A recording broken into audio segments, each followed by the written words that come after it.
Good morning. My name is Ellen. I am the chair of the LGBT plus staff network. Uh, Also with me is Mike. Mike, what is your position?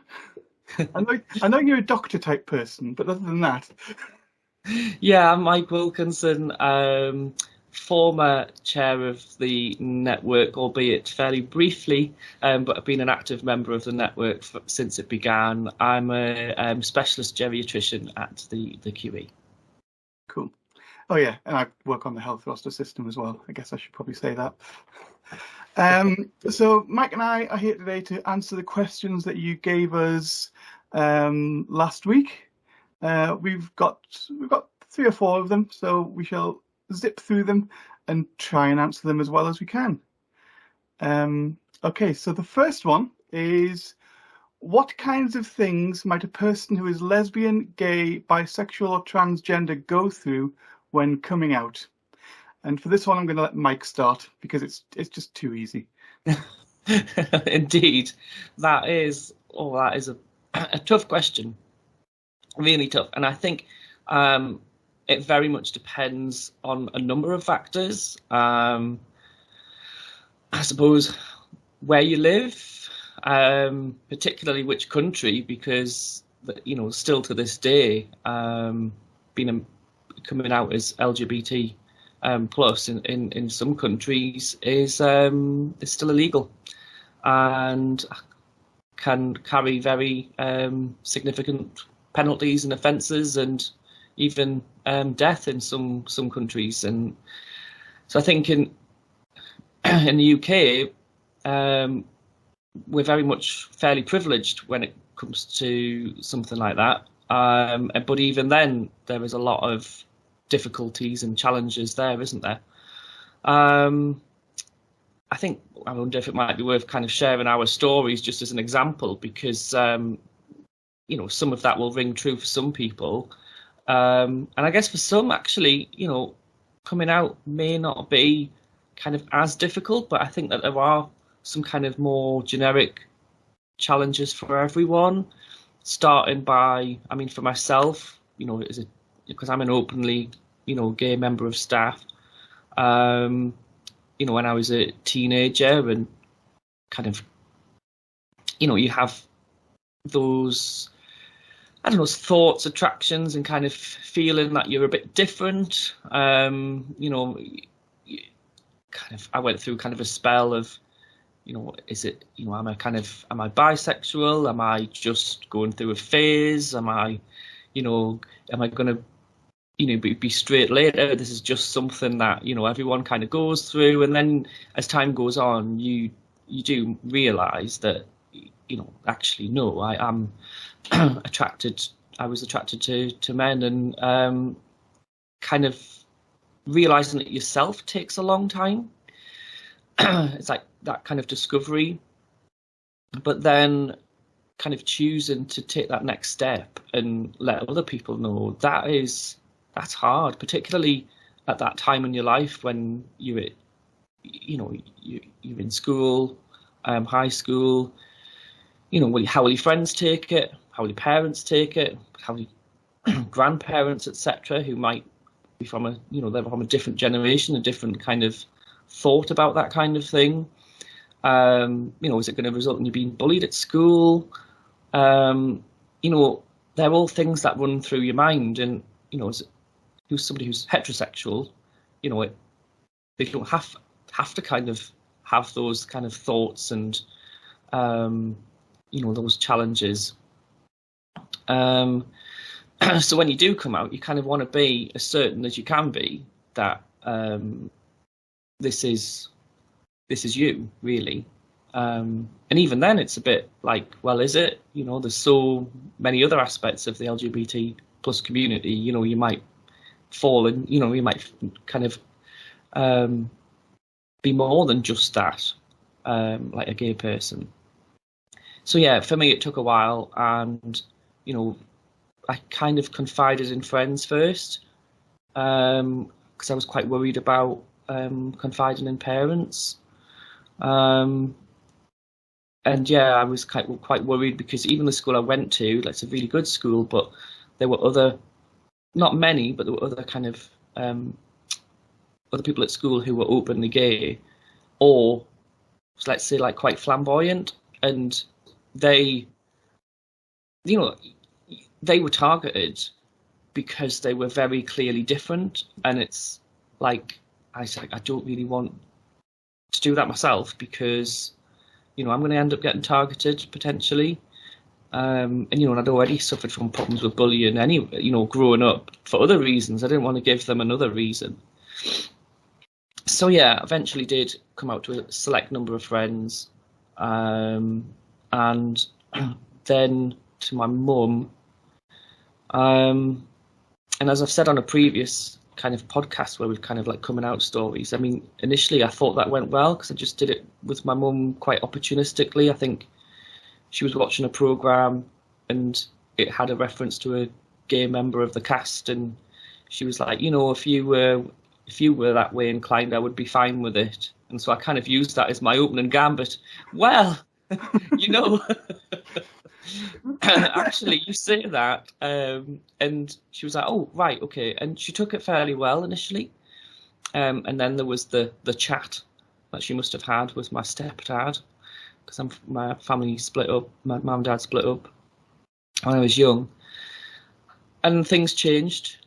The atmosphere very much changed. Like we need to have a talk about this, and it surrounded the fact that I shared a room with my brother because we lived in like a council house, and yeah, I just felt terrible because they implied that like me sharing a room with my brother and being gay would cause problems. And I just felt quite, I don't know, as if like they'd almost turned their back on me, and I was like, how dare they think that of me? And, you know, why would that even cross somebody's mind?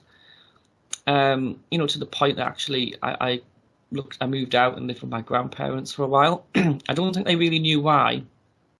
At the time, my grandparents, I just said, you know, I was at the time almost going to university, so I was like, it's actually easier, and give Peter, my brother, his own room and stuff. So I don't think they ever knew.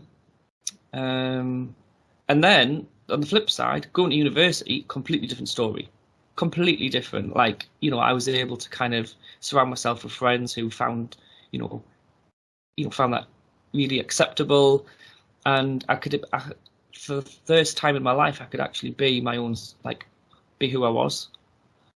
You know, not that it hadn't got its own difficulties, but it was a lot easier a lot easier after that at uni. So that's kind of where my story. I don't know if you want to share yours. Yeah, absolutely. Yeah. I'll say a few more sort of general things first. I mean, what you were saying about it being illegal in other countries. There are still places. I mean, there are still places where murder is allowed to have a plea of. I discovered that the woman I was sleeping with was transgender. It's called trans panic, and there's something like 40 or so states in the United States, which where that's still legal. So yeah, it can be really difficult. So my own coming out story. Sorry, excuse me. I was actually 43 when I came out as trans. Up to that point, I thought I was a straight male cross-dresser, and I'd been very open about that, and often, you know, wore skirts and dresses and makeup when seeing friends for parties and things, and that was absolutely fine. But it was when I was, like I said, just gone 40, just after my 43rd birthday, and I don't really remember what the impetus was, but I just suddenly realised that this was not right, that I couldn't go on living as a man. And then because by that point I was married, I had a child, my life was going really quite well, and I was trying to work out how I could essentially torpedo this entire thing and start again. My wife is completely straight, so there's no way that relationship could continue. But at the same time, I knew she would be very supportive, because that's the kind of person she is. But it was just, how do you tell the woman you love that what they thought they knew about you was completely wrong? It felt deeply selfish of me, and like I'd lied to her for the last 20 odd years.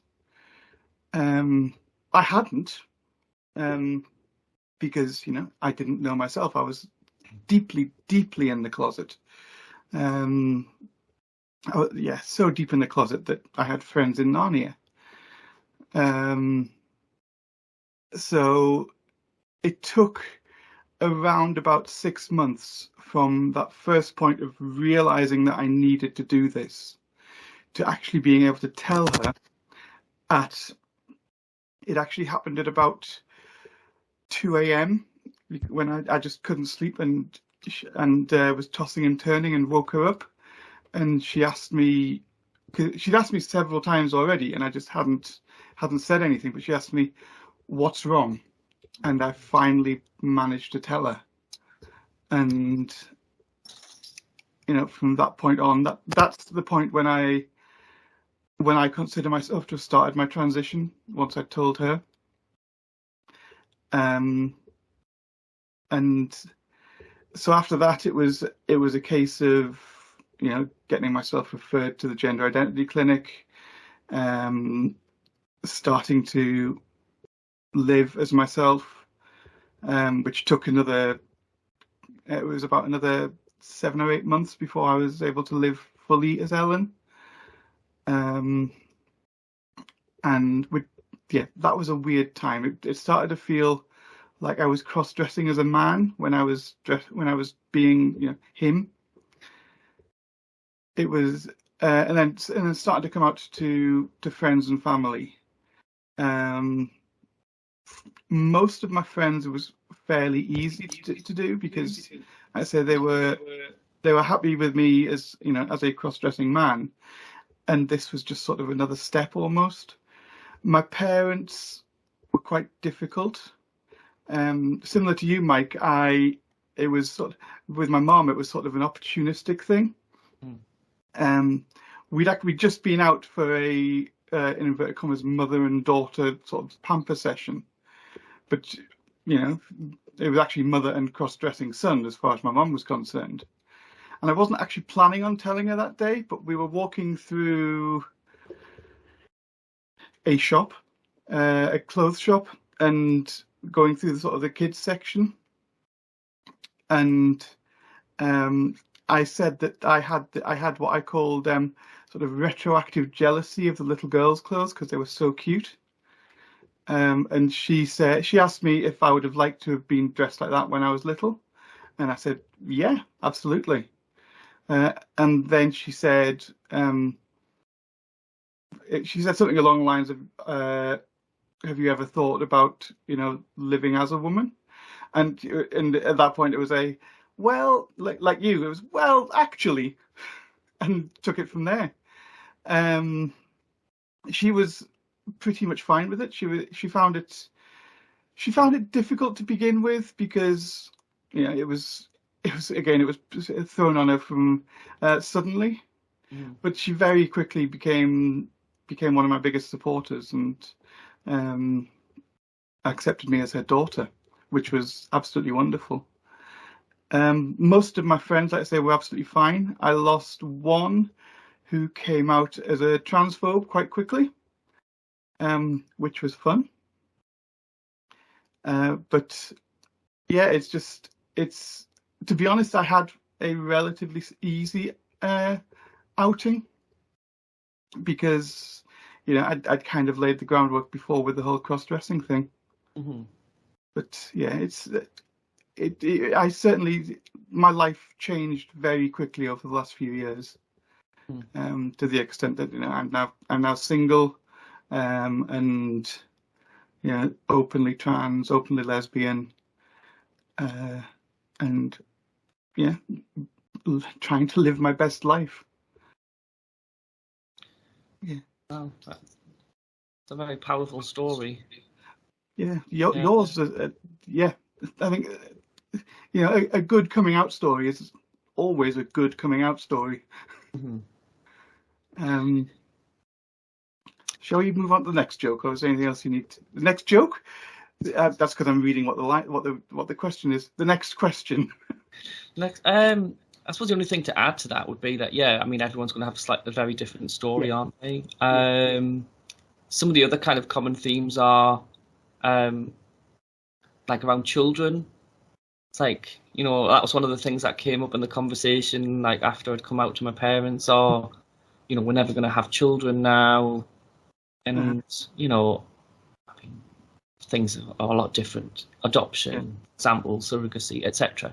So, like, many LGBT couples, have children these days. It's absolutely.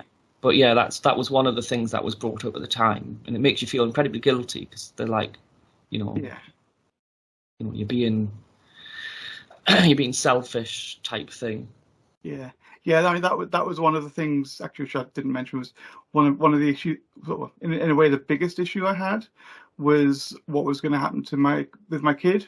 Would they get bullied? Yeah. Because for having a trans dad, as it were. Mm-hmm.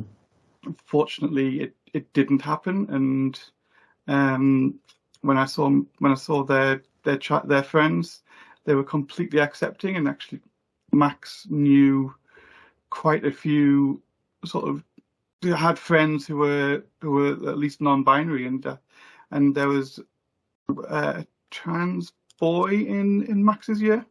Mm-hmm. So I mean, the younger generation the vast majority of them are really cool with the whole thing. Yeah, it's the generations above that can be quite challenging. Yes, indeed, to say the least. Exactly. I hope that answers that question, because it is the $20 million question, isn't it? That's the big one. Yeah. Should I move on to the next one? Yeah, the next one is somewhat easier. So do you want to read that one out, and then I'll answer it? Yeah. So the next one is, how can I respond when someone tells a homophobic joke? Okay. There's a number of ways that you can answer this. I would say that don't get angry with the person, because they will then act like as if they're being attacked, and so it was just a joke. When it's absolutely not just a joke, because it's punching down. It's about places of power and who can tell, and what sort of jokes are in a way are okay to tell. So I think for me the best response is to pretend to be confused and tell the person that, how was that funny? Can you explain it to me? And then that will sort of focus on what they're saying and hopefully make them think about it. I think the other problem with most homophobic, transphobic, all those other things, jokes, is they're so boring. There are literally possibly 2 trans jokes that transphobes tell. There's the one which is, "Oh, I identify as an attack helicopter," which it was possibly funny 20 years ago when the first person did it, but now it's just so, think of something better. I mean, there are many hilarious jokes about trans gay, about the community, usually told by people within the community. Yeah. But if you're going to tell a homophobic joke, make it a good one. I suppose and kind of to add to that, it's I mean, if it's in work, I think the situation is quite different, isn't it? In terms of like what you can do and the support, etc. Yeah. My advice would be that if you're part of that company or overhear a joke that is offensive, or aimed at any of the protected characteristics, is if you feel comfortable to do so, is to challenge it. Preferably maybe to take the person aside and do it in private, and just say, I did tell them how you feel and how it made you feel, and kind of say that wasn't, that's not acceptable. But again, that's down to confidence as well. Not everybody would feel comfortable doing that. I think I would in certain circumstances, but there probably would be sometimes that would take me by surprise, and I might not immediately react, and then you're like, oh, I wish I'd said that. So I think the next step would be to get in touch with, you could get in touch with your line manager or supervisor, the network. Mm-hmm. We would be very happy, wouldn't we, to hear about it and explore options like available. Absolutely. And then, of course, like, if it's a persistent problem, then that needs to be managed, doesn't it? I would say the vast majority of people like that tell jokes that are offensive in a homophobic nature probably don't realise it. Mm-hmm. I think the minority would be that they deliberately saying it to cause harm, though it does cause harm. I think most people probably just are quite ignorant and just, oh, it's a joke I told 30 years ago and I keep telling it. Well, actually, 30 years ago it wasn't acceptable. It still isn't. Yeah. Stop telling it. Mm-hmm. I think a lot of it is about lack of experience, about not actually knowing anybody who's LGBT plus. Yeah. So they don't understand. They don't really understand what they're saying. Yeah. Absolutely. Yeah. And it's just whether you've got the confidence to tackle it head on. That's a good thing. Yeah. Yeah. And I would say that, like, as an ally, our allies are very important people to ourselves. And I think I would say that it's also responsibility is not probably but too harsh a word, but it is something I would expect a good ally to do as well, is to call it out. Yeah, if there are any queer people in the room or not, you've still got to sort of, you still have to call it out. Yeah. Absolutely. Mm-hmm. Mm-hmm. Yeah.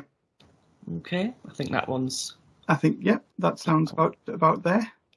Okay, so the next one is, how can I get others to be more open-minded about LGBTQ people? You've got all the really easy ones to start with, haven't you? Oh, that is a toughie. I think I'll tackle it from different angles. I think from a trust perspective, working within the trust, there is a responsibility from the trust to provide equality, diversity, inclusion training, and to make sure that as a member of staff we acknowledge the various characteristics and are sure not to discriminate. Now, that's not to say that people will have different personal views, but I think when it comes to working, when you're at work and working with other people, it's I would say keep those views to yourself. I would hope that with time you can change those views to be more broad and open-minded, but work is not a place to kind of display those behaviours. It's just totally unacceptable. In terms of making people more open-minded, well, I think it's all about kind of education, isn't it? And people, I mean, you can't make anyone do anything, can you? But kind of, I suppose, the more work that we do, I would hope, the better it gets. Yeah. So the more events that we do throughout the region, within the trust, because it's knowledge is power, isn't it? And you know, a lot of behaviours are formed because of ignorance. And I think when you kind of start to break down those barriers, people become more open-minded naturally. Mm-hmm. Yeah, I mean, I think you've certainly seen it over the last 30 years or so with the lesbian and gay community. That they've gone from, you know, being in the 1970s being just the butt of a joke, and you know, and having being on sitcoms as the funny queer, to being you've got lesbian and gay cisgender lesbian and gay people have are a lot more accepted now than they used to be. Yeah. Bisexual people less so, but getting there. Yeah. Trans people, I think we're sort of in the same situation that the lesbian and gay people were in the 1980s. Yeah. I mean, with sort of the media focus on us being almost predators, and a lot of it is just recycled homophobia from the 1980s. Yeah. And that's because, you know, trans people, although we've always been around, I mean, you've got there's stories from centuries ago, but I mean, as we go along, you got more and more stories. So you've got Carolyn Cossey in the 1970s and that sort of person, but they were always sort of treated as almost as unique. But now that trans people are becoming a lot more visible, it's people are discovering that we exist, and some people are closing down about that. But the vast majority of people are, you know, are being open-minded. I mean, I think that's one of the things we have to say is, most people, in my experience anyway, are, you know, don't give a damn. Yeah. And you know, that's in a way that's all we want. I mean, we aren't special. Well, I am, but no, we aren't special. We just, you know, we love who we love, and our gender is what it is. Yeah. It's nothing exciting, really, nothing to write home about. Yeah. If it's not for you, then fine. I mean, frankly, I don't understand how Mike can find men attractive. But you know, that's my problem to deal with. Yeah. And you know, I'm glad you've got somebody and you're desperately in love with them. And I think that's the point, isn't it? You know, we don't want to be treated. We don't want special treatment. Yeah. You know, we just want to be treated like, you know, a person who goes to work and with respect. Yeah, my ultimate aim in life, as a trans woman, is to not need this sort of thing, not need the LGBT plus staff network. I want to be as boring as the next person. Yeah.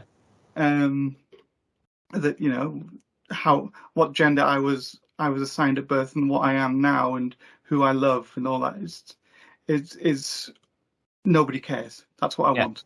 Yeah. Yeah. I agree. That'd be so accepted that we don't necessarily need to do all of this. Yeah, exactly. Yeah. I think I think we'll get there to a certain extent. I don't think we're ever going to, get every single person on board. No. But I mean, even now, let's say it is a minority of people. Yeah. It's just a loud minority. Mm-hmm. But as time goes on, that minority will get smaller, and it can't come soon enough, quite frankly. Yeah, agree. Move on to the next question. Yeah, this is That's the last. Yeah. So I'll read this one out. So, if you attend a clinic appointment as a non-binary patient, how would you like the letter to be addressed, and what pronouns would you like to be used in the clinic letter generated to your GP? Right. Okay. This is a fairly easy one, to be honest. I mean, certainly compared to the others. There is a large number of what are called neopronouns, which are things like Z or per or they. I've even come across some non-binary people who prefer to be called it. That's a tiny minority, but they are there. Mm-hmm. So the easiest thing to do is to ask. Yeah. I don't think anybody, transgender or non-binary, would object. No. Well, almost undoubtedly there will be some people who object, but that's going to be 1 in a million. I would say that the majority would actually see it as a really positive thing. Absolutely, I mean, it is.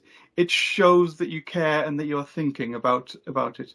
Yeah. In a way, what a good thing to do would be when you meet the patient, you say, "Hello, my name is Dr. Wilkinson.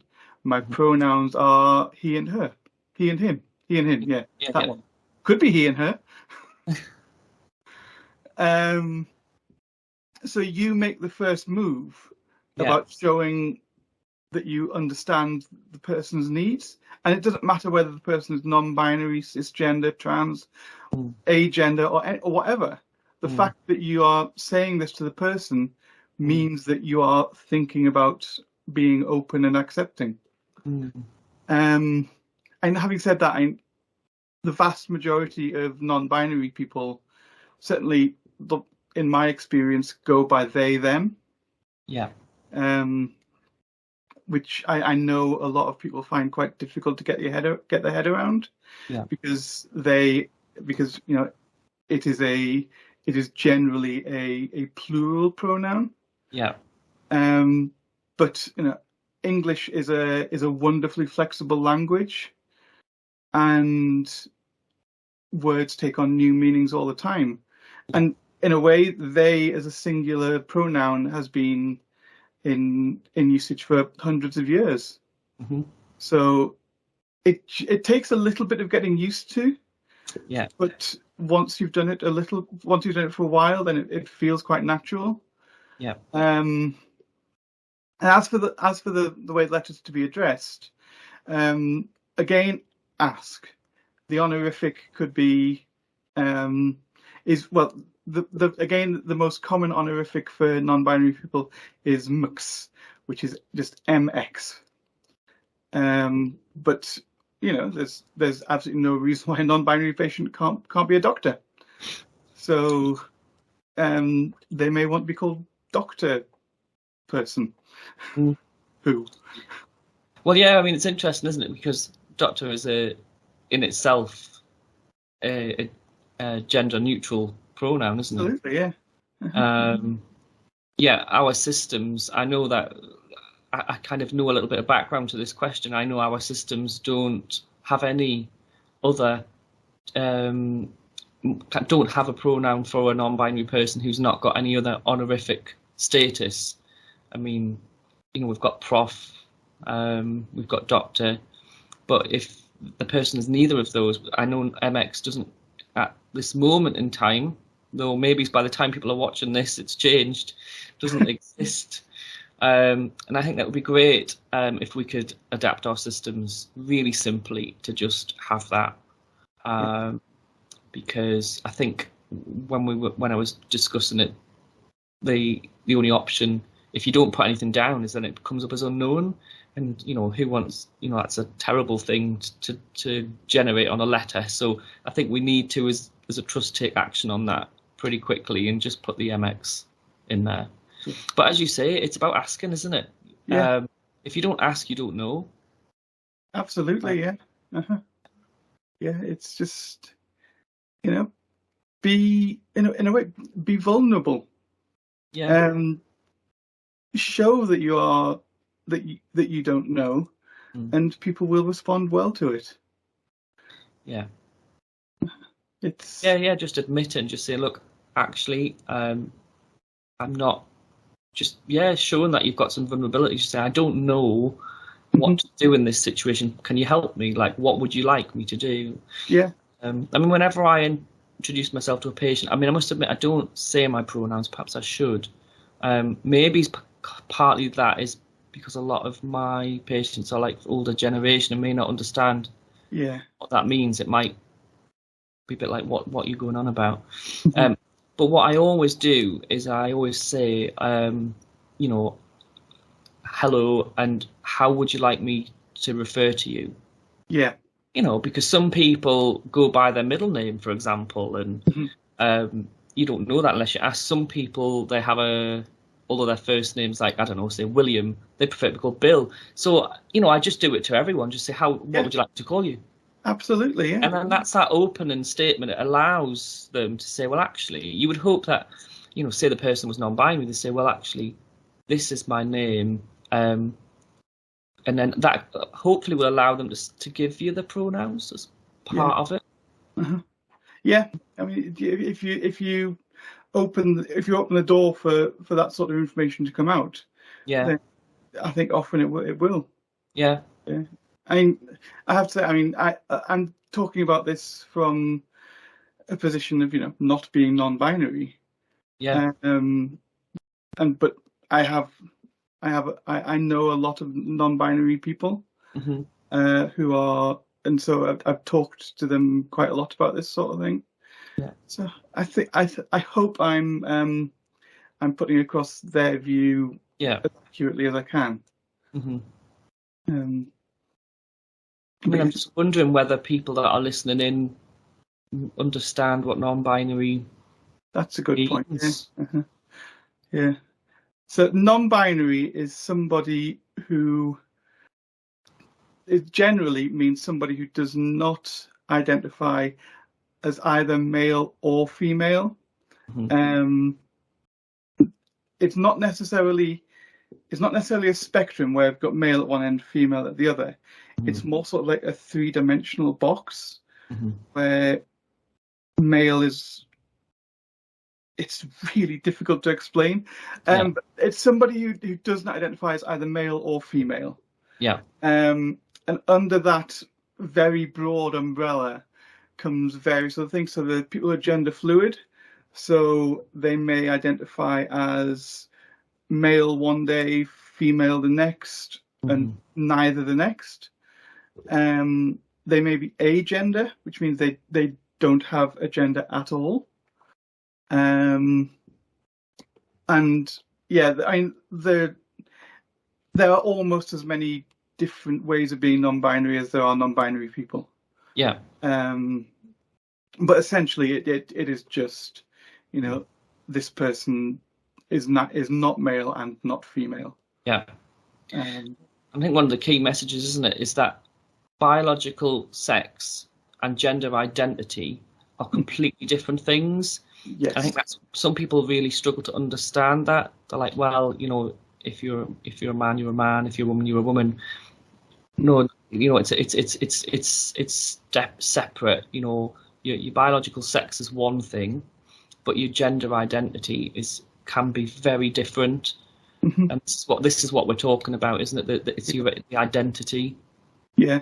Yeah. I mean, if you think about it, the only way that you have your gender is because when you're born, the doctor looks at you, checks out your genitals, and says, "Ah, this child has a penis, therefore it is a boy." Mm-hmm. Or this child has a vulva, therefore it's a girl. Yeah. And you know, even there are instances where that's not possible to say, because we have intersex people. Yeah. There may be genetic reasons why you have, you know, XX chromosomes. Yeah. But still, hang on, XX is female. Yeah, XX is female. So you may have XY chromosomes, but still have a vulva. Yeah. So that whilst the doctor is accurate, you know, 90% of the time, yeah, or 95% of the time, there is that small minority where, you know, just checking out someone's genitals does not give you the right answer. Yeah. Yeah. So, you know, don't assume you know what genitals are in the person's underwear. Yeah, indeed. Because that's just impolite, frankly. Yeah. Yeah, and exactly. I'm kind of looking at kind of gender identity as well. It's like it's like judging someone based on how they look, isn't it? So, yeah. You know, somebody you can get, you know, someone who identifies as kind of he, him, but might look fairly feminine in the way that they dress, maybe it's the way they talk, and vice versa. Yeah. So it's about kind of not making assumptions, isn't it? Yeah, I mean, certainly. I mean, there are, if a trans man or a trans masculine person is early on in their transition, they may still, you know, they may still to be able to get on with their life be, you know, essentially in full drag, and presenting as a woman, but that doesn't stop them being he, him. Yeah. So, I mean, I don't like answering the phone to people I don't know, because the amount of times I get misgendered is ridiculous. Based on the fact I know I've got, you know, fairly to the feminine end of the spectrum voice. So when I, you know, even the other day, for example, we've got I've just had carpets fitted in the house, and they rang up to confirm the appointment, and I answered the phone, and they were like, "Oh, can I speak to Michael?" They'd obviously kind of got in mind that they want to speak to Michael Wilkinson, myself. And then when I answered the phone, they were like, hello, Mrs. Wilkinson. I was like, what? I was like, no. Mrs. Wilkinson doesn't exist. That's my mother. Yes, well, not even that. So I hate it, because it just makes you feel like they're just judging based on a very snapshot, and it's easily done. And so I would just say, just be careful, you know, about making assumptions about how people sound, how people look. Obviously, yeah. I mean, I hate answering the phone as well. Yeah. The number of times I've been called Alan, right, which, you know, isn't even my dead name. Right. And you know, if I'm having a bad day and the dysphoria is quite high, that can destroy me. Yeah. That can leave me in tears if it happens. You know, it could happen sometimes 2 or 3 times a day. Yeah. And it's not fun. It isn't. Yeah, it really isn't. Because I've even had it to the extent where you say, no, I am that person. Or can I speak to Michael? No, yes, it is Michael. No, I need to speak to Michael. I was like, no, you're not. It is, you know, accept it is. Yeah. And it can get really quite awkward. Yeah, absolutely. You know, like ringing the bank sometimes, like confirming things several times. Like, I know my date of birth, I know my password, I am that person. Yeah, that in itself is a really difficult thing for a lot of trans people as well. I mean, there are trans people who literally can't get any details from their bank. because they sound male on the phone, but they're saying my name is Ellen Meller. I mean, fortunately, it hasn't happened to me, but that's at least partly because I do most of my transactions online. Yeah, I much prefer doing online stuff and web chat and stuff like that rather than speaking to someone on the phone. Yeah. Because I wouldn't say it affects me greatly, but it is one of those things that kind of puts me off when a call comes through and I don't know who it is. I'm like, I just don't want to answer it. Yes, absolutely.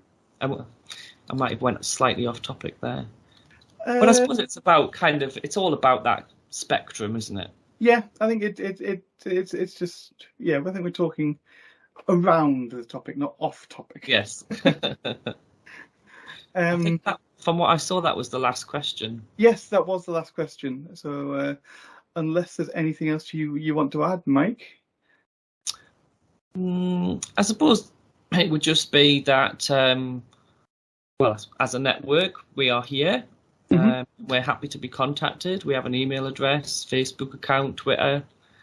Yeah. You're obviously our chair, so you can... Yes.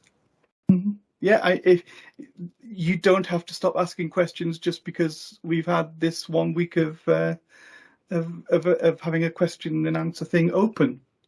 If you need to know any information, drop us an email. I can't currently remember what the email address is. ghnt.lgbt@nhs.net, I think. I think that's it. We're on the internet. You can find us there.